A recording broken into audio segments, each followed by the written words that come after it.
충격적인 일이 벌어졌습니다. 유엔 해양 지속 가능성 포럼에서 중국이 이어도를 두고 한국을 압박했죠. 모두가 작은 나라 한국이 굴복할 거라 예상했습니다. 그런데 한국 대표가 던진 한마디에 회의장이 얼어붙었습니다. 이후 세계 최강대국들이 오히려 한국에게 협력을 요청하기 시작했습니다. 어떻게 한국은 강대국들을 협상 테이블로 끌어낼 수 있었을까요? 이야기 시작하기 전 좋아요와 구독 눌러주시면 큰 힘이 됩니다. 지금 어디서 이 영상을 시청하고 계신지 아래 댓글에 나눠주세요. 안녕하세요. 저는 덴마크 코펜하겐에서 국제에너지 전략을 연구하고 있는 라스무스 한센입니다. 한국이라는 나라를 처음 알게 된 건 15년 전 대학원에서 아시아 에너지 정책을 공부할 때였죠. 교수님이 던진 질문이 아직도 기억나요. 석유 한 방울 안 나는 나라가 어떻게 세계 10위권 경제대국이 될 수 있었을까? 그때는 그저 운이 좋았거나 미국의 도움 덕분이라고 생각했습니다. 그런데 지난해 11월 뉴욕 유엔 본부에서 열린 해양 지속 가능성 포럼에 참석하면서 제 생각이 완전히 바뀌었어요. 덴마크 정부 대표단의 일원으로 참석한 저는 솔직히 큰 기대를 하지 않았습니다. 매년 열리는 수많은 국제회의 중 하나일 뿐이라고 생각했죠. 회의장에 들어서자마자 느낀 건 묘한 긴장감이었습니다. 평소와 달리 사우디아라비아, 러시아, 중국, 미국까지 에너지 강대국들이 모두 고위급 대표단을 보냈더군요. 특히 사우디는 에너지부 장관이 직접 참석했고 러시아는 부총리급 인사가 왔습니다. 이상하다고 생각하며 프로그램을 펼쳐봤더니 이번 포럼의 주최국이 한국이었죠. 저는 속으로 의아했습니다. 한국이 왜? 물론 한국이 조선 강국이고 반도체 기술이 뛰어나다는 건 알지만 해양 에너지 분야에서 주도권을 쥘 만한 나라는 아니잖아요. 석유도 천연가스도 심지어 석탄조차 제대로 나지 않는 나라가 무슨 이야기를 하려는 걸까? 회의가 시작되고 한국 대표단이 입장했을 때 회의장 분위기가 더욱 팽팽해졌습니다. 단장으로 보이는 50대 여성이 당당하게 걸어 들어왔는데 나중에 알고 보니 정윤아 박사라는 해양학자였죠. 한국해양과학기술원 소속이면서 국제해양법 전문가라고 하더군요. 개회사가 끝나고 본격적인 회의가 시작됐습니다. 처음에는 평범한 환경보호 이야기들이 오갔어요. 탄소 중립, 해양 생태계 보호, 지속 가능한 어업. 솔직히 지루했습니다. 그런데 오후 세션이 시작되면서 분위기가 급변했죠. 중국 대표가 발언권을 얻더니 특정 암초 지역의 해양자원 개발 문제를 거론했습니다. 특정 암초라고 했지만 회의장에 있는 모든 사람이 이어도를 떠올렸어요. 한국과 중국 사이에 그 민감한 해역 말입니다. 중국 대표는 국제법적 지위가 모호한 지역에서의 일방적인 자원 탐사는 문제가 있다고 지적했죠. 그때 정윤아 박사가 조용히 마이크를 켰습니다. 회의장이 순식간에 조용해졌어요. 정 박사는 차분하지만 단호한 목소리로 말했습니다. 우리는 그 어떤 해역도 정복하지 않았다. 다만 해석했을 뿐이다. 이 한마디에 회의장이 술렁거렸죠. 저는 그때 처음으로 한국이라는 나라가 궁금해졌습니다. 대체 무슨 배짱으로 중국을 상대로 저렇게 당당할 수 있을까? 덴마크도 작은 나라지만 우리는 북해 유전이라도 있지 않습니까? 그런데 한국은 정말 아무것도 없는 나라인데 말이죠. 회의가 진행될수록 한국 대표단의 태도는 더욱 흥미로웠습니다. 미국이 셰일가스 이야기를 꺼내도 러시아가 북극 항로를 언급해도 사우디가 석유, 매장량을 자랑해도 전혀 주눅 들지 않았어요. 오히려 각국의 발언을 경청하면서 뭔가를 준비하는 듯한 모습이었죠. 그날 저녁 호텔 라운지에서 독일 대표단의 슈미트 박사를 만났습니다. 슈미트 박사도 한국의 태도가 예사롭지 않다고 했어요. 분명 뭔가 준비한 게 있을 거라고 했죠. 우리는 맥주를 마시며 추측했습니다. 혹시 한국이 새로운 신재생 에너지 기술을 개발한 걸까? 아니면 일본처럼 메탄 하이드레이트라도 발견한 걸까? 다음 날 아침 회의장에 들어서자마자 뭔가 다른 걸 느꼈습니다. 한국 대표단 좌석 앞에 두꺼운 보고서가 쌓여 있었고 각국 대표들의 표정이 어제와는 달랐어요. 특히 사우디와 러시아 대표들은 뭔가 긴장한 듯 보였죠. 정윤아 박사가 발표를 시작했을 때 저는 제 귀를 의심했습니다. 한국이 동해 심해에서 대규모 석유 매장 가능성을 발견했다는 거였어요. 그것도 무려 140억 배럴 규모라고 했습니다. 회의장이 벌집을 쑤신 듯 웅성거렸죠. 하지만 더 놀라운 건 그 다음이었습니다. 한국은 단순히 석유를 발견했다고 자랑하는 게 아니었어요. 오히려 이 발견을 통해 해양자원 개발의 새로운 패러다임을 제시하겠다고 했죠. 자원의 독점이 아닌 공유 개발이 아닌 보존과 활용의 균형을 말입니다. 저는 그때 깨달았습니다. 한국이 이 회의를 주최한 진짜 이유를 말이죠. 자원이 없던 나라가 자원을 발견했을 때 그들은 기존의 자원 강국들과는 전혀 다른 철학을 가지고 있었던 겁니다. 중국 대표가 발언권을 얻고 일어섰을 때 회의장의 공기가 차갑게 가라앉았습니다. 베이징에서 온 왕 부장은 국제해양법 전문가로 유명한 인물이었죠. 그가 특정 암초라는 단어를 꺼내자마자 모든 시선이 한국 대표단으로 향했습니다. 이어도 제주도 남쪽 149km 해상에 있는 수중 암초. 한국은 이곳에 종합해양과학기지를 건설해 운영하고 있지만 중국은 자국의 배타적 경제 수역에 포함된다고 주장하는 곳이죠. 덴마크인인 저도 이 분쟁에 대해서는 익히 알고 있었습니다.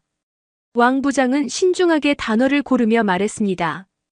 국제법상 지위가 명확하지 않은 해역에서의 일방적인 시설 건설과 자원 탐사는 주변국과의 협의가 필요하다고요. 특히 최근 한국이 해당 지역에서 진행하고 있는 대규모 해양조사 활동에 대해 우려를 표명했죠. 미국 대표단이 흥미로운 표정으로 이 광경을 지켜봤습니다.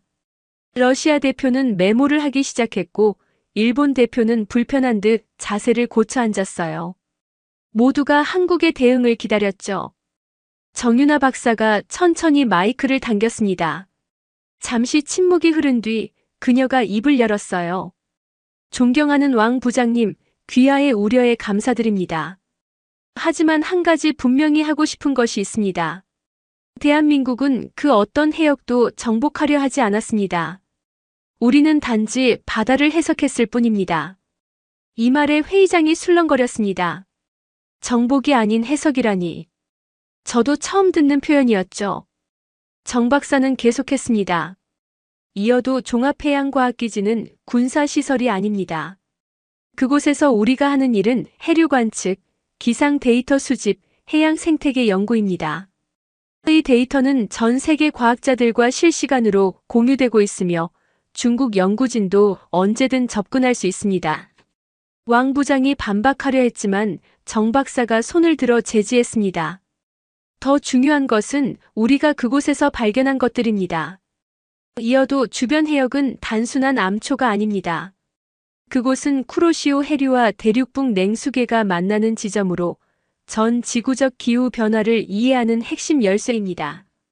우리는 이곳의 데이터를 통해 동아시아 전체의 기상 예측 정확도를 30% 이상 향상시켰습니다. 그녀는 잠시 숨을 고른 뒤 말을 이었습니다. 중국 남부 지역의 태풍 피해가 최근 5년간 현저히 감소한 것도 이 데이터 덕분입니다. 일본의 쓰나미 조기 경보 시스템도 우리 기지의 관측 자료를 활용하고 있죠. 이것이 우리가 말하는 해석입니다. 바다를 독점하는 것이 아니라 바다의 언어를 읽어내는 것입니다. 중국 대표단 사이에서 작은 동요가 일었습니다. 왕 부장도 예상치 못한 답변이었던 것 같았어요.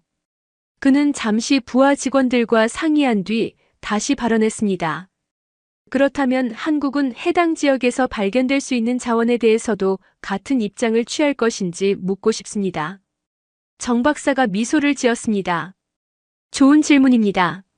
사실 그것이 오늘 우리가 이 자리에 모인 진짜 이유이기도 합니다. 한국은 해양자원에 대한 새로운 접근법을 제안하고자 합니다. 그때 프랑스 대표가 손을 들었습니다. 정 박사님, 혹시 한국이 이어도 주변에서 특별한 자원을 발견한 것입니까? 정 박사는 고개를 저었습니다. 이어도 자체에서는 아닙니다. 하지만 우리가 개발한 해양 탐사 기술을 통해 한반도 주변 해역에서 중요한 발견을 했습니다. 그 이야기는 내일 본격적으로 다루겠지만 한 가지만 미리 말씀드리자면 자원의 발견보다 중요한 것은 그것을 어떻게 활용하느냐입니다. 사우디 대표가 비웃는 듯한 표정을 지었습니다. 석유를 한 방울도 생산하지 못하는 나라가 자원 활용을 논한다는 게 아이러니하지 않습니까? 정 박사는 침착하게 대답했습니다. 맞습니다. 우리는 석유가 없었습니다. 그래서 더 깊이 생각할 수 있었죠. 자원이란 무엇인가, 진정한 부는 어디서 오는가에 대해서 말입니다. 러시아 대표가 냉소적으로 말했습니다.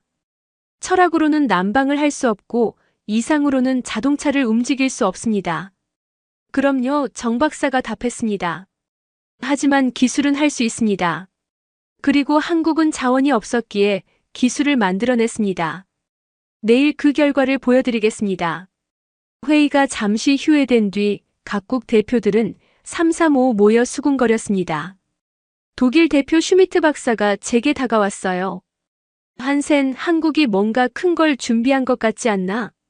저도 고개를 끄덕였습니다. 하지만 대체 뭘까요? 설마 정말로 석유를 발견한 걸까요? 저녁 리셉션에서 우연히 일본 대표단의 다나카 교수를 만났습니다. 그는 한국의 해양기술 발전을 잘 알고 있었죠. 한국은 최근 10년간 엄청난 투자를 했어요. 특히 심해 탐사 분야에서는 우리도 따라잡기 힘든 수준입니다. 다나카 교수의 표정이 복잡했습니다. 그날 밤 저는 호텔방에서 한국의 해양 정책에 대해 검색했습니다. 놀랍게도 한국은 이미 2020년부터 블루 이코노미 비전을 수립하고 체계적으로 실행해왔더군요. 해양 로봇, 수중통신, 심해 탐사 장비 등에서 독자적인 기술을 확보했고 특히 인공지능을 활용한 해양 데이터 분석에서는 세계 최고 수준이었습니다. 문득 정 박사의 말이 떠올랐습니다. 정복이 아닌 해석. 한국은 바다를 정복하려 하지 않았습니다. 대신 바다를 이해하려 했고 그 과정에서 누구도 보지 못한 것을 발견한 것 같았어요. 다음 날 아침 회의장으로 향하면서 저는 묘한 긴장감을 느꼈습니다. 오늘 한국이 공개할 내용이 이 회의의 판도를 완전히 바꿀 것 같은 예감이 들었죠. 그리고 그 예감은 정확히 맞아떨어졌습니다. 회의 둘째 날 아침 회의장 입구에서부터 뭔가 달라진 분위기를 느낄 수 있었습니다. 각국 대표단들이 평소보다 일찍 도착해 있었고 특히 에너지 강국들의 표정이 사뭇 진지했죠. 사우디 에너지부 장관 알파이살은 보좌관 서너 명과 함께 뭔가를 열심히 논의하고 있었고 러시아 대표단은 노트북을 펼쳐놓고 자료를 검토하고 있었습니다. 한국 대표단이 입장했을 때 모든 시선이 그들에게 쏠렸습니다. 정윤아 박사를 비롯한 5명의 대표단은 어제보다 더 많은 자료를 들고 있었어요. 특히 눈길을 끈 것은 봉인된 검은색 파일들이었죠. 미국 국무부 관계자가 옆 사람에게 속삭이는 소리가 들렸습니다. 저게 뭔지 알아? 중앙정보국에서도 정보를 캐내려 했는데 실패했다던데. 정 박사가 연단에 올랐습니다. 오늘은 한국이 지난 5년간 진행해온 프로젝트 포세이돈의 결과를 공유하고자 합니다. 회의장이 순식간에 조용해졌죠. 프로젝트 포세이돈. 처음 듣는 이름이었습니다. 화면에 한반도 주변 해역의 3차원 지도가 떠올랐습니다. 정 박사가 레이저 포인터를 들었어요. 2020년부터 우리는 체계적인 심해 탐사를 시작했습니다. 목표는 단순했습니다. 한반도 주변 200캐리 배타적 경제 수역 내의 모든 해저를 정밀 스캔하는 것이었죠. 중국 대표가 손을 들었습니다. 그런 대규모 탐사는 막대한 비용이 들 텐데 한국 정부가 그런 예산을 승인했다는 게 놀랍군요. 정 박사가 고개를 끄덕였습니다. 맞습니다. 5년간 약 3조 원이 투입됐죠. 하지만 그 투자는 충분한 가치가 있었습니다. 왜냐하면 그녀가 리모컨을 눌렀습니다. 화면이 바뀌면서 동해 심해 단면도가 나타났어요. 우리는 이것을 발견했기 때문입니다. 붉은색으로 표시된 거대한 지하 구조물이 화면을 가득 채웠습니다. 회의장이 술렁거렸죠. 동해 울릉분지 지하 2000m에서 3000m 사이에 위치한 이 구조물은 탄화수소, 저류층의 전형적인 특징을 보이고 있습니다. 우리의 분석에 따르면 이곳에는 최소 140억 배럴 이상의 석유가 매장되어 있을 가능성이 높습니다. 140억 배럴. 회의장이 벌집을 쑤신 듯 했습니다. 그 규모가 얼마나 큰지 아시나요? 노르웨이 전체 석유 매장량이 약 80억 배럴입니다. 영국 북해 유전에 남은 매장량이 약 100억 배럴이고요. 한국이 발견했다는 양은 그보다도 훨씬 많았죠. 사우디 대표 알파이살이 일어섰습니다. 그의 얼굴은 불그락푸르락했어요. 잠깐만요, 정 박사님. 그런 추정은 너무 성급한 것 아닙니까? 지질 구조만으로는 정확한 매장량을 알 수 없습니다. 실제 시추를 해봐야. 정 박사가 차분히 대답했습니다. 물론입니다. 그래서 우리는 작년 9월부터 시험 시추를 시작했습니다. 그녀가 다시 리모컨을 누르자 시추 장면을 담은 동영상이 재생됐어요. 첫 번째 시추공에서 1일 3000배럴의 원유가 나왔습니다. 두 번째는 5000배럴, 세 번째는 7000배럴이었죠. 러시아 대표가 벌떡 일어났습니다. 그런 중요한 발견을 왜 지금까지 숨겼습니까? 국제 에너지 시장에 미칠 영향을 고려했어야 합니다. 정 박사는 잠시 침묵했다가 말했습니다. 바로 그 점 때문입니다.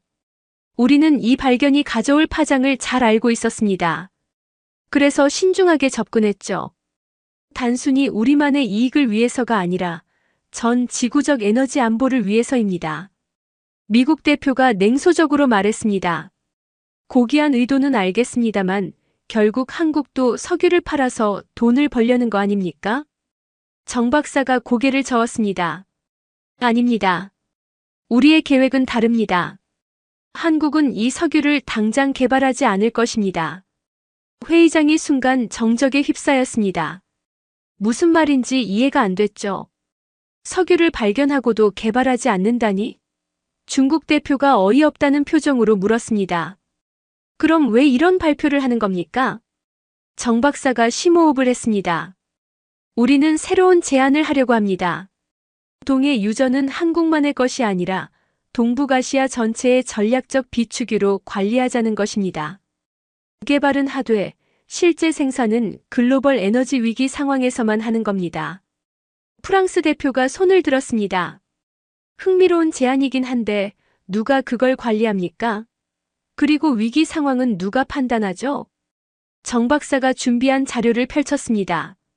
우리는 유엔 산하의 국제해양에너지관리기구를 신설할 것을 제안합니다.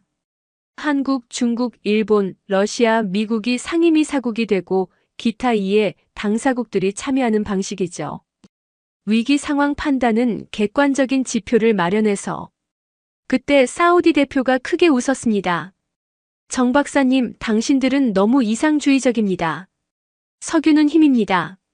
누가 그 힘을 공유하려 하겠습니까? 정 박사의 눈빛이 날카로워졌습니다. 알파이살 장관님, 사우디가 석유로 누려온 독점적 지위를 우리도 압니다. 하지만 시대가 변했습니다. 이제는 독점이 아닌 공유가 더 큰 힘이 될 수 있습니다. 그녀는 새로운 슬라이드를 띄웠습니다. 더 중요한 것은 우리가 석유만 발견한 게 아니라는 점입니다. 심해 탐사 과정에서 우리는 리튬, 히토류, 망간 단계 등 미래 산업의 필수적인 자원들도 대량으로 발견했습니다. 그리고 이것들을 채굴할 수 있는 기술도 개발했죠. 독일 대표 슈미트 박사가 흥분한 목소리로 물었습니다. 어떤 기술입니까? 정 박사가 미소를 지었습니다. 그것이 바로 우리가 자원보다 더 중요하게 생각하는 것입니다. 기술 말이죠. 다음 세션에서 자세히 설명하겠습니다. 휴식 시간이 되자 회의장은 벌집이 된 듯 했습니다. 각국 대표들이 본국에 긴급 보고를 하느라 정신이 없었죠. 저도 덴마크 외교부에 전화를 걸었습니다. 한국이 게임 체인저가 될 것 같다고 보고했죠. 복도에서 일본 대표 다나카 교수를 만났습니다. 그의 표정이 복잡했어요. 한센, 이제 동북아 에너지 지도가 완전히 바뀔 것 같네. 한국이 더 이상 에너지 빈국이 아니야. 그는 한숨을 쉬었습니다. 솔직히 무섭기도 하고 부럽기도 해. 자원이 없어서 기술을 개발했다니. 우리도 자원이 없는 나라인데 왜 우리는 저런 발상을 못했을까? 저는 그의 말에 깊이 공감했습니다. 한국의 접근법은 정말 독특했어요. 자원을 발견하고도 독점하려 하지 않고 오히려 공유를 통해 더 큰 가치를 창출하려 한다니. 이게 과연 현실에서 가능할까요? 오후 세션이 시작되자 정윤아 박사 대신 젊은 남성이 연단에 올랐습니다. 30대 후반으로 보이는 그는 한국해양과학기술원의 김현준 박사였죠. 저는 인공지능 기반 해양 탐사 시스템을 개발한 책임자입니다.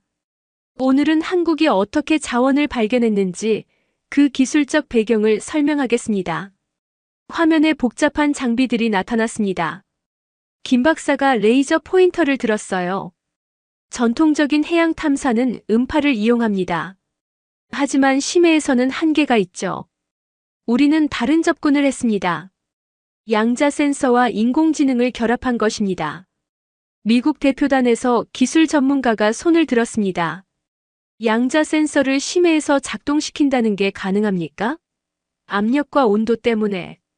김 박사가 고개를 끄덕였습니다. 맞습니다. 그래서 5년이 걸렸죠. 우리는 특수합금으로 센서를 보호하는 캡슐을 개발했습니다. 그리고 더 중요한 것은 그가 새로운 슬라이드를 띄웠습니다. 한국산 반도체 기술이었습니다. 화면에 작은 칩이 확대되어 나타났습니다. 이 칩은 극한 환경에서도 작동하는 뉴로모픽 프로세서입니다. 삼성과 SK 하이닉스가 공동 개발했죠. 일반 컴퓨터와 달리 인간의 뇌처럼 작동합니다. 전력 소모는 100분의 1 수준이면서도 처리 속도는 1000배 빠릅니다. 러시아 과학자가 의심스러운 표정으로 물었습니다. 그런 기술이 실제로 존재한다면 왜 다른 분야에는 적용되지 않았습니까? 김 박사가 씁쓸하게 웃었습니다. 사실 처음엔 스마트폰용으로 개발했습니다. 하지만 기존 시장을 지배하는 기업들의 표준 때문에 상용화가 막혔죠. 그래서 우리는 방향을 바꿨습니다. 아무도 하지 않는 심해 탐사에 적용하기로 한 겁니다. 그는 다음 장비를 소개했습니다. 이것은 K-오션 드론입니다. 길이 3m, 무게 200kg의 자율 탐사 로봇이죠. 수심 6000m까지 잠수할 수 있고 한 번 충전으로 3개월간 작동합니다. 중국 기술자가 놀란 표정으로 물었습니다. 3개월이요? 그게 어떻게 가능합니까? 김 박사가 자랑스럽게 대답했습니다. 바로 이것 때문입니다. 그가 작은 실린더를 들어 보였어요. 차세대 고체 배터리입니다. LG에너지 솔루션이 개발했죠. 에너지 밀도가 기존 리튬이온 배터리의 10배입니다. 게다가 심해의 낮은 온도에서 오히려 효율이 올라갑니다. 프랑스 대표가 감탄했습니다. 놀랍군요. 하지만 그런 드론 몇 대로 어떻게 광대한 해역을 탐사할 수 있었습니까? 김 박사가 미소를 지었습니다. 좋은 질문입니다. 우리는 몇 대가 아니라 1000대를 운용했습니다. 그가 버튼을 누르자 동해의 3차원 지도가 나타났고 수많은 점들이 움직이기 시작했어요. 이 드론들은 군집 지능으로 작동합니다. 마치 물고기 떼처럼 서로 통신하며 효율적으로 영역을 분담하죠. 독일 대표 슈미트 박사가 흥분한 목소리로 물었습니다. 수중에서 어떻게 통신합니까? 전파는 물속에서. 김 박사가 고개를 끄덕였습니다.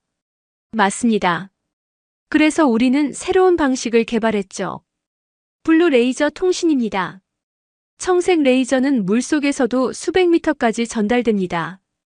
드론들은 이를 이용해 그물망처럼 연결되어 실시간으로 데이터를 공유합니다. 사우디 대표가 비아냥거렸습니다. 기술은 인상적입니다만 그래도 바늘로 우물 파기 아닙니까? 해저는 너무 넓고. 김 박사가 리모컨을 눌렀습니다. 바로 그래서 인공지능이 필요했습니다. 화면에 복잡한 알고리즘이 나타났어요. 우리의 AI 포세이돈은 지질학적 데이터, 해류 패턴, 자기장 변화, 미세 지진파 등 수백 가지 변수를 분석합니다. 마치 명의가 증상을 보고 병을 진단하듯 AI는 자원이 있을 만한 곳을 예측하죠. 일본 대표가 손을 들었습니다.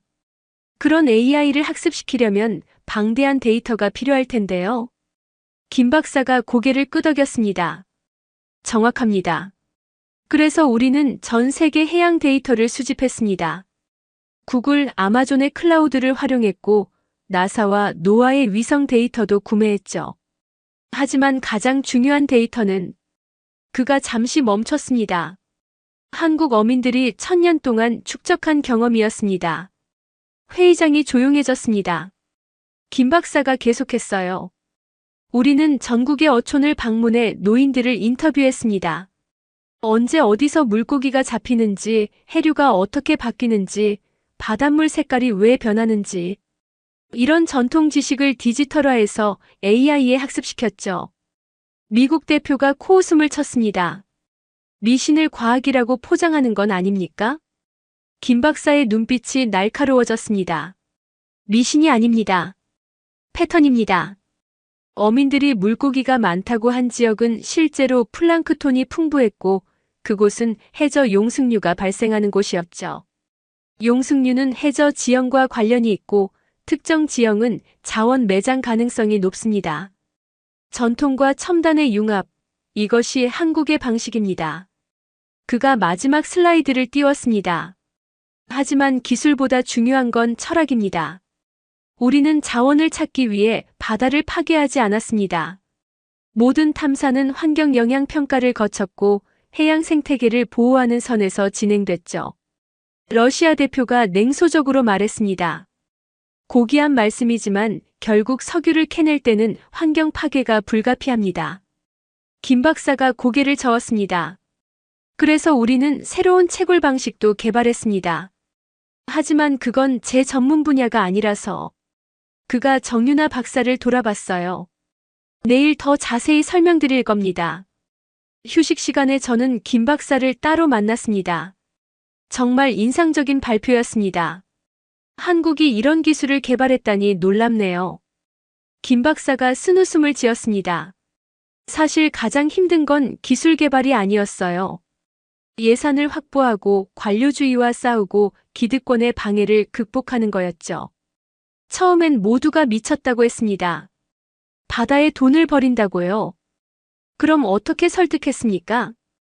김 박사가 잠시 생각하더니 말했습니다. 한 어민 할아버지가 해주신 말씀이 있어요. 바다는 거짓말을 하지 않는다. 정성을 들이면 반드시 보답한다. 우리는 그 말을 믿었고 바다는 정말로 보답했습니다. 저는 그의 말에서 진정성을 느꼈습니다. 한국은 단순히 기술로만 자원을 찾은 게 아니었어요. 바다를 이해하고 존중하는 마음, 그것이 진짜 비밀이었던 것 같았죠. 회의장으로 돌아가는 길에 중국 대표단과 마주쳤습니다. 왕 부장의 표정이 어두웠어요. 그가 부하 직원에게 말하는 소리가 들렸습니다. 한국을 너무 얕봤어. 저들은 이미 우리보다 한 발 앞서 있다. 저도 같은 생각이었습니다. 한국은 자원이 없어서 약소국이 아니었어요. 오히려 자원이 없었기에 더 강해진 것 같았습니다. 내일은 또 어떤 놀라운 이야기를 들려줄까요? 셋째 날 아침 회의장 분위기는 전날과는 또 달랐습니다. 이제 각국 대표들은 한국을 경계하는 동시에 호기심 어린 눈빛으로 바라보고 있었죠. 특히 유럽 국가들의 태도가 눈에 띄게 달라졌어요. 노르웨이와 네덜란드 대표는 일찍부터 한국 대표단 근처를 서성이며 대화를 시도하고 있었습니다. 정윤아 박사가 다시 연단에 올랐습니다. 오늘은 우리의 철학에 대해 이야기하고자 합니다. 한국이 왜 발견한 자원을 독점하지 않으려 하는지, 왜 공유를 주장하는지 말입니다. 사우디 대표 알 파이살이 팔짱을 끼고 앉아 있었습니다. 그의 표정은 여전히 회의적이었죠. 정 박사가 계속했습니다. 먼저 역사를 돌아보겠습니다. 20세기 내내 자원은 전쟁의 원인이었습니다. 석유를 둘러싼 갈등으로 얼마나 많은 피가 흘렀습니까? 러시아 대표가 끼어들었습니다. 그건 자원이 중요하기 때문입니다. 국가의 생존이 걸린 문제에서 이상론을 펼칠 수는 없습니다. 정 박사가 고개를 끄덕였습니다. 맞습니다. 그래서 우리는 현실적인 제안을 하는 것입니다. 자원의 독점은 결국 자원의 무기화로 이어집니다. 그리고 무기는 언젠가 주인을 향합니다. 그녀가 새로운 차트를 띄웠습니다. 지난 50년간 석유 가격 변동 그래프였죠. 보시다시피 자원을 무기화할 때마다 역풍이 불었습니다. 1973년 5.1 쇼크 이후 대체 에너지 개발이 가속화됐고 2014년 러시아의 가스 차단은 유럽의 에너지 자립을 촉진했죠. 미국 대표가 냉소적으로 말했습니다. 그래서 한국은 착한 나라가 되겠다는 겁니까? 정 박사가 미소를 지었습니다. 착한 게 아니라 똑똑한 겁니다. 우리는 자원의 저주를 너무 많이 받습니다. 베네수엘라, 나이지리아, 앙골라. 석유가 축복이 아니라 재앙이 된 나라들이죠. 한국은 그런 전철을 밟지 않겠습니다. 그녀가 다음 슬라이드를 보여줬습니다. 대신 우리는 새로운 모델을 제시합니다. 선 공유 후 개발. 먼저 국제사회와 관리체계를 만들고 그 다음에 개발하는 겁니다. 이익도 미리 정해진 비율로 배분하고요. 중국 대표가 의심스러운 표정으로 물었습니다. 한국이 가장 많은 지분을 요구하겠죠? 정 박사가 고개를 저었습니다. 아닙니다. 우리는 20%만 갖겠습니다. 나머지는 유엔 개발 기금 30%, 주변국 공동 지분 30%, 기술 제공국 20%로 배분할 것을 제안합니다. 회의장이 술렁거렸습니다. 프랑스 대표가 놀란 표정으로 물었어요. 한국이 발견하고 기술도 제공하는데 20%만 갖는다고요? 정 박사가 대답했습니다. 네, 하지만 우리는 다른 것을 얻습니다. 첫째, 국제사회의 신뢰입니다. 둘째, 안정적인 에너지 안보입니다. 셋째, 그리고 가장 중요한 것은 그녀가 잠시 멈췄습니다. 전쟁의 위험이 사라집니다. 일본 대표가 손을 들었습니다. 하지만 기술은 어떻게 하시겠습니까? 한국이 개발한 심해 탐사 기술을 공개하실 건가요? 정 박사가 고개를 끄덕였습니다. 부분적으로는 그렇습니다. 핵심 기술은 라이선스 형태로 제공하되 기초 기술은 오픈소스로 공개할 예정입니다. 인류 공동의 자산이 되는 거죠. 사우디 대표가 크게 웃었습니다. 정 박사님, 당신은 너무 순진합니다. 국제 정치는 동화가 아닙니다. 힘의 논리가 지배하는 정글이죠. 정 박사의 눈빛이 진지해졌습니다. 알파이살 장관님, 사우디야말로 잘 아시지 않습니까? 석유 시대가 끝나가고 있다는 것을. 전기차가 보급되고 신재생 에너지가 발전하고 있습니다. 20년 후에도 석유가 지금처럼 힘이 될까요? 알파이살의 표정이 굳어졌습니다. 정 박사가 계속했어요. 우리는 미래를 봅니다. 자원의 가치는 독점이 아니라 활용에서 나옵니다. 그리고 활용의 핵심은 기술이죠.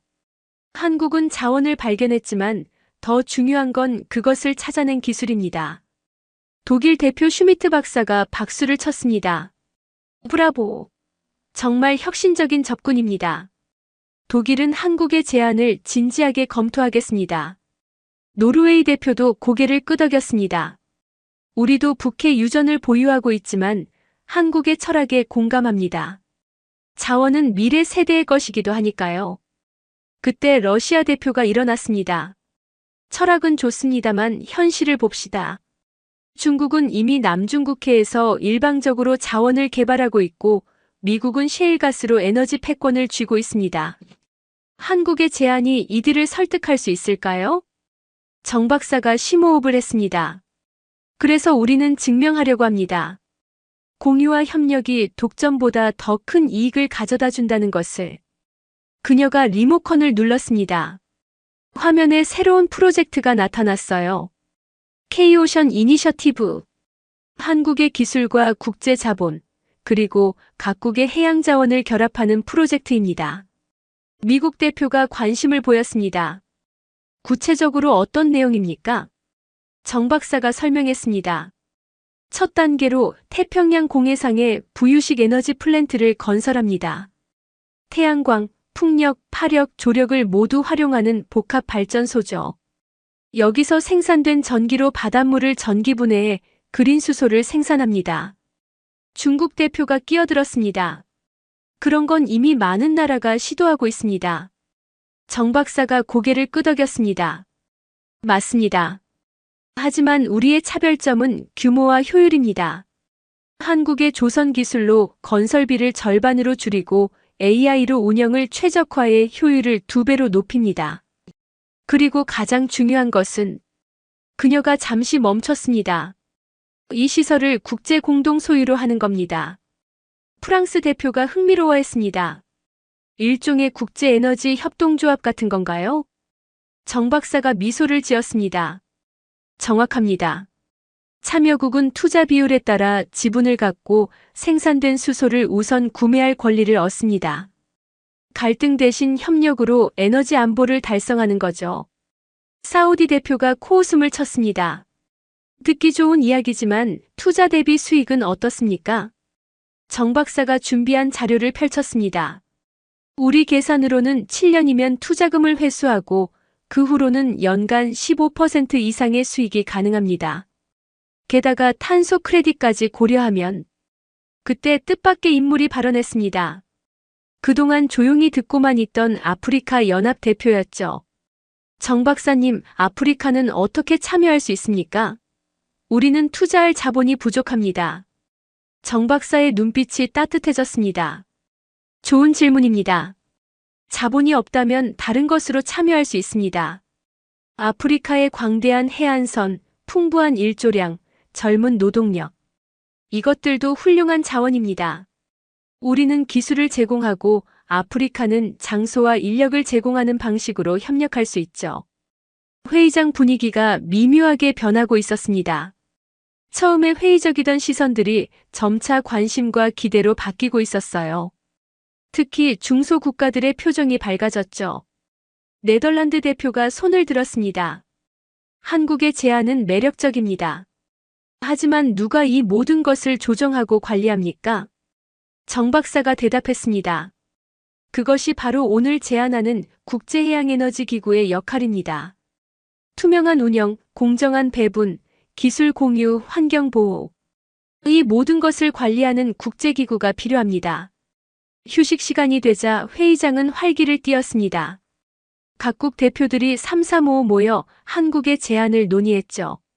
저는 노르웨이 대표와 이야기를 나눴습니다. 한국이 정말 대단하네요. 자원을 무기가 아닌 연결고리로 만들다니. 노르웨이 대표가 고개를 끄덕였습니다. 우리도 오일 펀드로 비슷한 철학을 실천하고 있지만 한국의 접근은 한 차원 더 높네요. 처음부터 국제 협력을 전제로 하다니. 저는 문득 깨달았습니다. 한국은 단순히 석유를 발견한 게 아니었어요. 새로운 국제 질서를 설계하고 있었던 겁니다. 자원을 중심으로 한 협력과 공존의 질서를요. 회의 넷째 날 뜻밖의 일정이 추가됐습니다. 한국 대표단이 참가국들을 특별 시찰에 초대한 것이죠. 뉴욕에서 차로 2시간 거리에 있는 한국계 기업의 수직 농장을 방문한다고 했습니다. 처음엔 다들 의아해했어요. 해양에너지 회의에서 왜 농장을 가는지 말이죠. 버스 안에서 정윤아 박사가 설명했습니다. 오늘 보실 것은 단순한 농장이 아닙니다. 자원의 재정에 우리가 추구하는 철학의 또 다른 예시죠. 바다에서 석유를 찾듯 도시에서도 새로운 자원을 창조할 수 있다는 걸 보여드리겠습니다. 뉴저지의 한 공업지대에 도착하자 거대한 유리 건물이 나타났습니다. 10층 높이의 투명한 구조물이었죠. 입구에는 K-팜 이노베이션이라는 간판이 걸려 있었습니다. 우리를 맞이한 사람은 50대의 한국인 농업과학자 이정민 박사였어요. 환영합니다. 여기는 미국 내 최대 규모의 수직 농장입니다. 하지만 오늘 제가 보여드릴 건 규모가 아니라 혁신입니다. 이 박사가 우리를 건물 안으로 안내했죠. 내부는 마치 미래 도시 같았습니다. 층층이 쌓인 재배시설에서 형형색색의 빛이 쏟아져 나왔고 로봇들이 조용히 움직이며 작물을 관리하고 있었어요. 공기는 신선했고 흙냄새 대신 상쾌한 향기가 났습니다. 사우디 대표가 시큰둥한 표정으로 물었습니다. 수직 농장은 이미 많은 나라에 있습니다. 뭐가 특별하죠? 이 박사가 미소를 지으며 한층으로 우리를 안내했습니다. 여기를 보십시오. 초록색 잎사귀들 사이로 주먹만 한 멜론들이 매달려 있었죠. 이것이 K멜론입니다. 겉보기엔 평범하지만 이 작은 과일이 농업의 패러다임을 바꾸고 있습니다. 러시아 대표가 코웃음을 쳤습니다. 멜론 하나로 패러다임을 바꾼다고요? 이 박사가 멜론 하나를 따서 칼로 잘랐습니다. 황금빛 과육이 드러났죠. 먼저 맛을 보시죠. 각국 대표들이 한 조각씩 맛을 봤습니다. 놀랍게도 정말 달콤했어요. 일반 멜론보다 훨씬 진한 맛이 났죠. 중국 대표가 인정하듯 고개를 끄덕였습니다. 맛은 좋네요. 하지만 그게 다입니까? 이 박사가 자료를 꺼냈습니다. 이 멜론의 당도는 18브릭스, 일반 멜론의 2배입니다. 비타민 함량은 3배, 항산화 물질은 5배죠. 하지만 진짜 혁신은 따로 있습니다. 그가 멜론을 비닐에 담아 밀봉했어요. 이 상태로 300일간 보관이 가능합니다. 프랑스 대표가 놀라서 물었습니다. 300일이요? 방부제를 쓰는 겁니까? 이 박사가 고개를 저었습니다. 전혀 사용하지 않습니다. 비밀은 유전자가 아니라 재배 방법에 있죠. 특수 파장의 LED 조명, 정밀하게 조절된 영양분, 그리고 한국 전통 발효 기술을 응용한 토양 미생물. 이 조합이 과일 세포를 강화시켜 자연적으로 보존 기간을 늘립니다. 일본 대표가 관심을 보였습니다. 생산 비용은 어떻습니까? 이 박사가 웃었습니다. 처음엔 일반 멜론의 10배였습니다. 지금은 2배 수준이죠. 하지만 보존 기간과 영양가를 고려하면 오히려 경제적입니다. 음식물 쓰레기가 90% 줄어들거든요. 미국 대표가 팔짱을 꼈습니다. 인상적이긴 한데 이게 해양 에너지와 무슨 관련이 있습니까? 정윤아 박사가 나섰습니다. 좋은 질문입니다. K멜론은 단순한 과일이 아닙니다. 이건 한국의 철학을 보여주는 상징이죠. 없는 것을 탓하지 않고 있는 것을 혁신하는 철학 말입니다. 그녀가 계속 설명했습니다. 한국은 농지가 부족합니다. 그래서 수직으로 올렸죠. 기후가 안 맞습니다. 그래서 인공 환경을 만들었고요. 이처럼 우리는 한계를 기회로 바꿉니다. 바다에서도 마찬가지였습니다. 이 박사가 우리를 다음 구역으로 안내했습니다. 그런데 여기서 더 놀라운 사실을 말씀드리죠. 나사가 이 멜론을 차세대 우주 식량으로 선정했습니다. 200명분을 구매했고 내년 화성 시뮬레이션 프로젝트에 사용할 예정입니다. 독일 대표가 감탄했습니다. 대단하군요. 지구에서 개발한 기술이 우주에서도 쓰인다니. 이 박사가 자랑스럽게 말했습니다. 더 재미있는 건 사우디아라비아도 우리 기술에 관심을 보인다는 겁니다. 사막에서 멜론을 키우고 싶다고요. 사우디 대표 알파이살의 얼굴이 붉어졌습니다. 그건 아직 검토 단계일 뿐입니다. 이 박사가 웃었습니다. 물론이죠. 하지만 생각해보세요. 석유 대신 식량을 수출하는 사우디라니 멋지지 않습니까? 자원의 정의는 시대에 따라 바뀝니다. 어제의 사막이 내일의 농장이 될 수 있죠. 정윤아 박사가 끼어들었습니다. 이것이 우리가 말하는 자원의 재창조입니다. K멜론 프로젝트에는 삼성의 반도체 기술, LG의 디스플레이 기술, 현대차의 수소 기술이 모두 들어갔죠. 전혀 다른 분야의 기술들이 융합되어 새로운 가치를 만든 겁니다. 네덜란드 대표가 흥미로워했습니다. 우리도 농업 강국인데 한국과 협력할 수 있을까요? 이 박사가 반가워했습니다. 당연하죠. 네덜란드의 온실 기술과 한국의 IT를 결합하면 놀라운 시너지가 날 겁니다. 경쟁이 아닌 협력, 이것이 미래입니다. 시차를 마치고 돌아오는 버스 안에서 각국 대표들의 표정이 사뭇 달라져 있었습니다. 처음에 회의적인 태도는 온데간데 없고 모두가 뭔가를 깊이 생각하는 듯했죠. 러시아 대표가 조용히 말했습니다. 인정하긴 싫지만 한국의 접근법은 인상적입니다. 자원을 땅에서 파내는 게 아니라 기술로 창조한다니. 중국 대표도 고개를 끄덕였습니다. 우리도 반성할 점이 있습니다. 너무 전통적인 자원에만 집착했던 것 같아요. 정윤아 박사가 마이크를 들었습니다. 여러분, 오늘 보신 것은 시작에 불과합니다. 한국은 바다에서 에너지를, 도시에서 식량을, 폐기물에서 자원을 만들어내고 있습니다. 이 모든 기술과 경험을 국제사회와 공유할 준비가 되어 있습니다. 프랑스 대표가 물었습니다.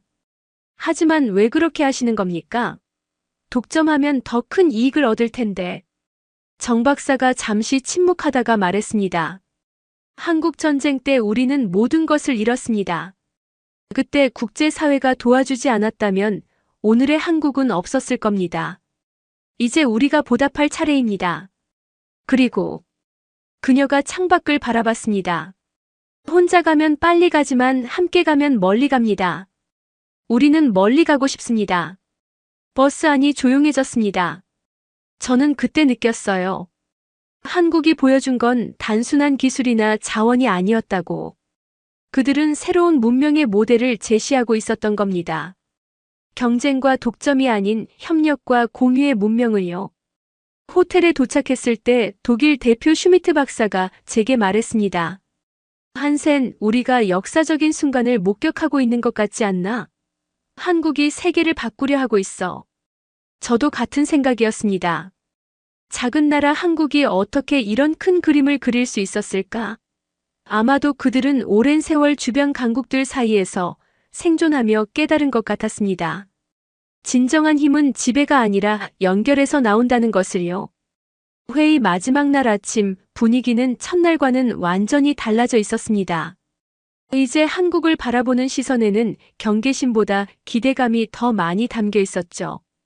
특히 개발도상국 대표들은 한국 대표단 주변에 모여 열심히 대화를 나누고 있었습니다. 정윤아 박사가 마지막 발표를 위해 연단에 올랐습니다. 오늘은 자원의 정의를 다시 쓰는 것에 대해 이야기하겠습니다. 우리가 생각하는 진정한 자원이 무엇인지 말이죠. 화면에 거대한 쓰레기 매립장 사진이 떴습니다. 태평양 한가운데 떠다니는 플라스틱 섬이었죠.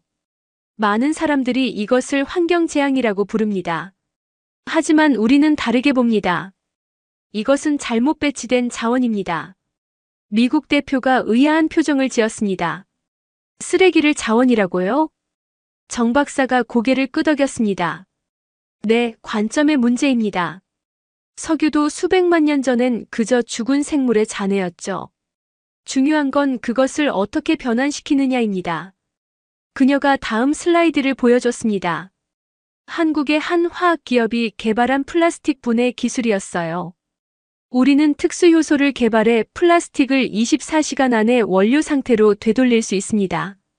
그리고 그 원료로 다시 고품질 플라스틱을 만들죠. 무한 재활용이 가능한 겁니다. 일본 대표가 놀라서 물었습니다. 그런 기술이 정말 존재합니까? 왜 상용화하지 않죠? 정 박사가 씁쓸하게 웃었습니다. 기존 석유화학 업계의 저항 때문이었죠. 하지만 이제 상황이 바뀌었습니다. 우리가 동해에서 석유를 발견하면서 협상력이 생긴 겁니다. 이제 우리는 선택할 수 있습니다. 새 석유를 캐낼 것인가 아니면 버려진 플라스틱을 재생할 것인가. 러시아 대표가 비웃었습니다. 결국 석유의 힘을 이용하는 거잖습니까? 고상한 철학과는 거리가 멀어 보이는데요. 정 박사가 진지하게 대답했습니다. 맞습니다. 우리도 현실적이어야 하니까요. 하지만 중요한 건 그 힘을 어떻게 쓰느냐입니다. 독점과 지배를 위해서인가 아니면 혁신과 공유를 위해서인가. 그녀가 새로운 프로젝트를 소개했습니다. 프로젝트 피닉스. 전 세계 해양 플라스틱을 수거해 재생하는 국제 프로젝트입니다.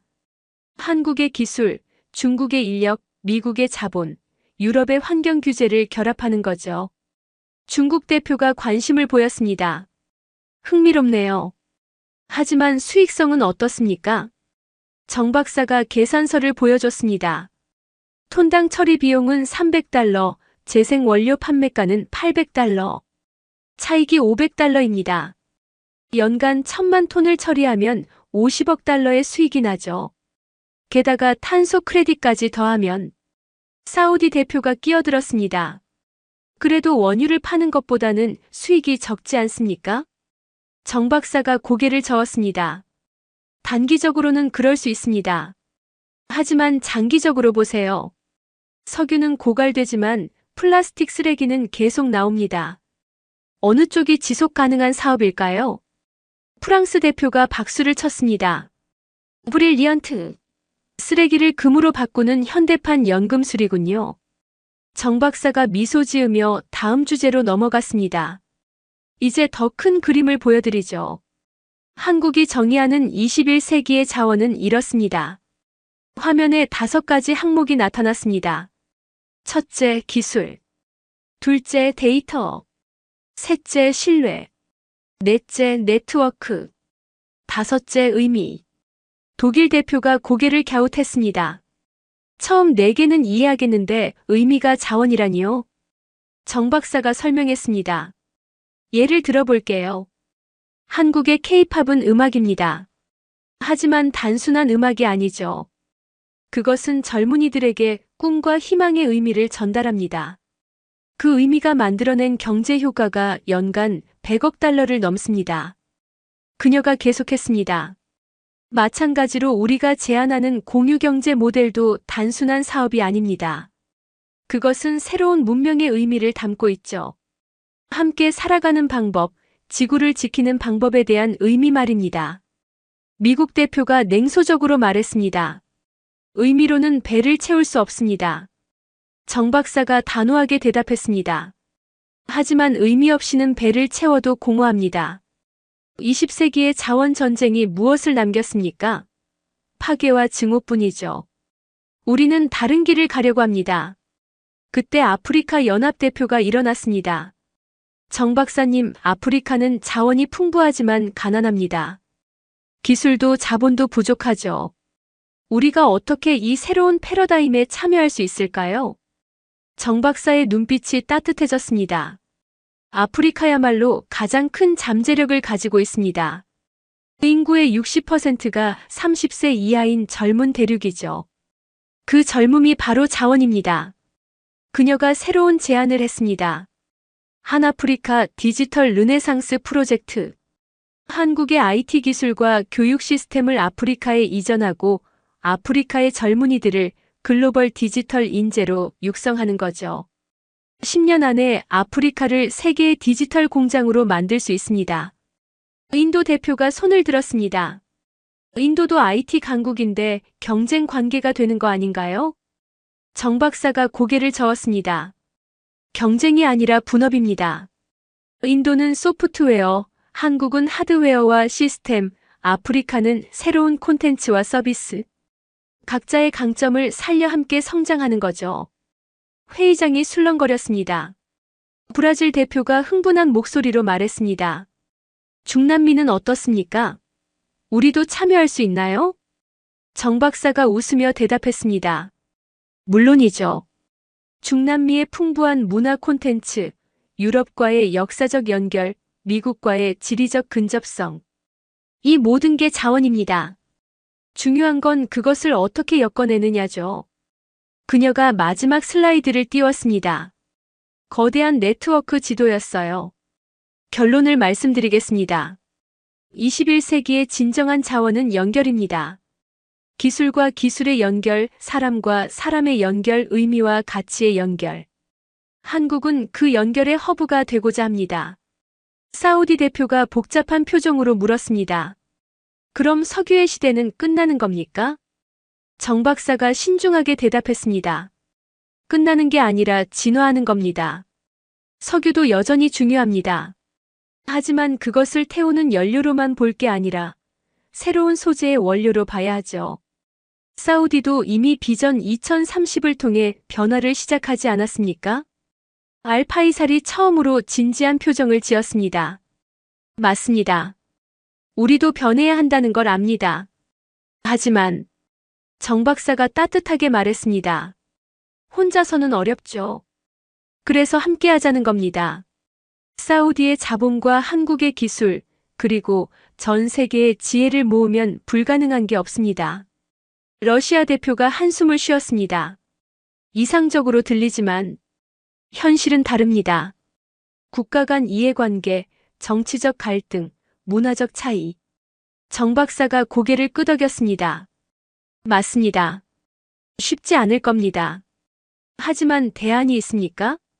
계속 싸우다가 함께 망할 건가요? 아니면 손잡고 함께 살 길을 찾을 건가요? 회의장이 잠시 침묵에 빠졌습니다. 각국 대표들이 깊은 생각에 잠긴 듯 했죠. 저도 마찬가지였습니다.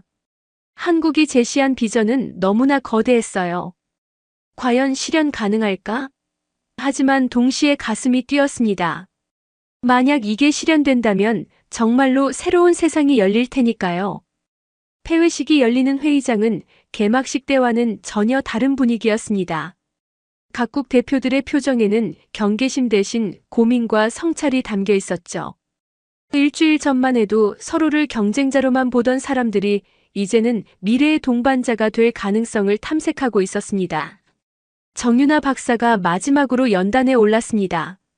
일주일간의 여정을 마무리하며 저는 여러분께 한 가지 질문을 드리고 싶습니다. 우리는 어떤 미래를 물려줄 것인가? 그녀가 잠시 침묵했다가 계속했습니다. 한국에는 이런 속담이 있습니다. 부모가 자식에게 줄 수 있는 최고의 유산은 물고기가 아니라 물고기 잡는 법이라고. 우리는 이제 그 의미를 확장해야 합니다. 물고기를 잡는 법이 아니라 물고기가 살 수 있는 바다를 물려줘야 하는 거죠. 미국 대표가 일어섰습니다. 정 박사님, 한국의 비전은 인상적입니다. 하지만 현실적인 문제가 있습니다. 각국의 이해관계를 어떻게 조정할 것인가 하는. 정 박사가 고개를 끄덕였습니다. 물론입니다. 그래서 우리는 단계적 접근을 제안합니다. 먼저 파일럿 프로젝트로 시작하는 거죠. 동해 유전 공동 관리, 태평양 플라스틱 재생 사업, 그리고 국제수소 에너지 컨소시엄. 이 세 가지로 시작해서 성과를 보며 확대해가는 겁니다. 중국 대표가 신중하게 물었습니다. 중국 정부는 한국의 제안을 긍정적으로 검토할 용의가 있습니다. 하지만 동해, 특히 이어도 문제는 여전히 민감합니다. 정 박사가 미소를 지었습니다. 바로 그 점이 기회입니다. 갈등의 바다를 협력의 바다로 바꾸는 거죠. 이어도를 국제해양과학연구의 메카로 만들면 어떨까요? 한국과 중국이 공동 운영하고 전 세계 과학자들이 참여하는 열린 연구소로요. 왕 부장의 표정이 미묘하게 변했습니다. 흥미로운 제안입니다. 베이징에 보고해 보겠습니다. 러시아 대표가 손을 들었습니다. 우리도 북극 항로와 시베리아 자원 개발에 한국의 기술이 필요합니다. 하지만 기술 이전의 조건은. 정 박사가 준비한 자료를 펼쳤습니다. 우리는 일방적인 기술 이전이 아닌 기술 동맹을 제안합니다. 러시아의 우주 기술, 한국의 심해 기술을 결합하면 극한 환경 탐사의 새로운 지평이 열릴 겁니다. 달과 화성뿐 아니라 북극과 심해까지요. 사우디 대표 알파이살이 일어났습니다. 그의 표정은 일주일 전과는 완전히 달랐죠. 정 박사님, 저도 고백할 게 있습니다. 사우디 정부는 이미 한국과의 협력을 검토하고 있었습니다. 사막 농업 프로젝트뿐 아니라 홍해를 활용한 해양 에너지 개발도 관심사입니다. 정 박사가 반가워했습니다. 홍해는 염도가 높아 염분차 발전에 최적입니다. 사우디의 일조량과 한국의 태양광 기술을 결합하면. 알파이살이 웃었습니다. 네, 우리도 그 가능성을 봤습니다. 석유왕국에서 태양왕국으로의 전환, 나쁘지 않은 미래죠. 프랑스 대표가 흥분한 목소리로 말했습니다. 유럽연합도 참여하고 싶습니다. 특히 북해와 지중해를 연결하는 해양 에너지 네트워크 구축에 한국의 기술이 필요합니다. 일본 대표도 거들었습니다. 일본은 이미 한국과 해저 터널 프로젝트를 논의 중입니다. 단순한 교통로가 아니라 에너지와 데이터가 흐르는 스마트 터널로 만들 계획이죠. 회의장이 활기를 띠기 시작했습니다. 각국 대표들이 앞다투어 협력 가능성을 제시했죠. 브라질은 아마존강을 활용한 수력 발전, 호주는 광활한 사막의 태양광 발전, 캐나다는 청정수소 생산. 정 박사가 두 팔을 벌렸습니다. 보십시오. 이미 우리는 연결되기 시작했습니다. 경쟁이 아닌 협력으로, 독점이 아닌 공유로. 이것이 바로 한국이 꿈꾸는 미래입니다. 그때 뜻밖의 인물이 일어났습니다. 계속 침묵하던 인도네시아 대표였죠. 저희는 17,000개의 섬을 가진 나라입니다. 그동안 이것을 약점으로 생각했죠. 하지만 한국의 발표를 들으며 깨달았습니다. 우리의 바다가 얼마나 큰 자원인지를요. 정 박사가 격려했습니다. 맞습니다. 인도네시아의 해양 면적은 한국의 수십 배입니다. 그 광대한 바다가 모두 에너지 농장이 될 수 있죠. 조류, 파도, 온도차, 바람. 무한한 가능성이 있습니다. 나이지리아 대표도 손을 들었습니다. 아프리카도 변하고 있습니다. 우리는 더 이상 자원을 팔기만 하는 나라가 되고 싶지 않습니다. 한국처럼 기술로 가치를 창출하고 싶어요. 정 박사의 눈가가 촉촉해졌습니다. 그렇습니다. 그것이 우리가 바라는 것입니다. 모든 나라가 자원의 주인이 되는 것. 캐내는 자원이 아니라 만드는 자원으로, 유한한 자원이 아니라 무한한 자원으로. 독일 대표 슈미트 박사가 일어섰습니다. 동료 여러분, 저는 제안합니다. 오늘 이 자리에서 가칭 국제해양에너지협력기구 설립을 위한 준비위원회를 구성하는 것은 어떻습니까? 찬성의 박수가 터져나왔습니다. 심지어 처음에 가장 회의적이던 미국과 중국 대표도 박수를 쳤죠. 정 박사가 마지막 메시지를 전했습니다. 200년 전 산업혁명은 석탄에서 시작됐습니다. 100년 전 석유가 세계를 바꿨죠. 이제 우리는 새로운 혁명의 문턱에 서 있습니다. 그것은 특정 자원이 아니라 연결이 이끄는 혁명입니다. 그녀가 한국 지도를 띄웠습니다. 작은 반도 국가가 화면에 나타났죠. 한국은 지정학적으로 고립된 섬과 같습니다. 북으로는 갈 수 없고 삼면이 바다로 둘러싸여 있죠. 하지만 우리는 그 한계를 기회로 바꿨습니다. 바다를 통해 세계와 연결되었고 고립을 딛고 개방을 선택했습니다. 마지막 슬라이드가 떴습니다. 지구 전체가 빛나는 네트워크로 연결된 이미지였어요. 이제 우리 모두가 그렇게 할 차례입니다. 국경을 넘어 바다를 건너 하나로 연결된 지구. 그것이 우리가 꿈꾸는 미래입니다. 정 박사가 깊이 인사했습니다. 감사합니다. 그리고 시작합시다. 함께해요. 회의장에 우레와 같은 박수가 터졌습니다. 모두가 일어서서 박수를 쳤죠. 저도 일어서서 박수를 치며 생각했습니다. 한국은 석유를 발견한 게 아니었다고. 그들은 미래를 발견한 거였어요. 폐회식이 끝나고 리셉션장으로 이동하면서 저는 정윤아 박사를 따로 만났습니다. 정말 놀라운 일주일이었습니다. 한국이 세계를 이렇게 바꿀 줄은 몰랐어요. 정 박사가 겸손하게 웃었습니다. 우리가 바꾼 게 아닙니다. 단지 가능성을 보여줬을 뿐이죠. 진짜 변화는 이제부터 시작입니다. 한국은 왜 이런 선택을 했습니까? 독점할 수도 있었는데. 정 박사가 먼 곳을 바라봤습니다. 한국 전쟁 때 우리는 모든 것을 잃었습니다. 그때 깨달았죠. 혼자서는 살 수 없다는 것을. 그리고 또 하나. 그녀가 미소 지었습니다. 우리에게는 김치라는 음식이 있습니다. 혼자 먹으면 그저 반찬이지만 함께 나누면 정이 됩니다. 자원도 마찬가지예요. 독점하면 무기가 되지만 공유하면 평화가 됩니다. 저는 그때 진정으로 이해했습니다. 한국이 가진 가장 큰 자원은 석유도 기술도 아니었어요.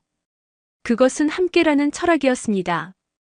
고립된 섬나라가 아니라 세계를 연결하는 다리가 되겠다는 비전이었죠. 덴마크로 돌아오는 비행기 안에서 저는 창밖을 내다봤습니다. 구름 아래로 끝없이 펼쳐진 대서양이 보였죠. 저 바다 어딘가에서 한국의 드론들이 새로운 자원을 찾고 있을 겁니다. 아니, 자원이 아니라 미래를 찾고 있겠죠. 저는 노트북을 열고 보고서를 쓰기 시작했습니다. 제목은 이렇게 정했어요. 한국 자원을 재정의하다 의미 국가의 탄생. 그리고 마지막 문장을 이렇게 마무리했습니다. 한국은 석유를 발견했지만 더 중요한 것을 세계에 보여줬다. 그것은 경쟁이 아닌 협력으로, 독점이 아닌 공유로, 정복이 아닌 연결로 만들어가는 새로운 문명의 가능성이었다. 작은 나라 한국이 던진 이 거대한 질문에 이제 우리 모두가 답해야 할 때다.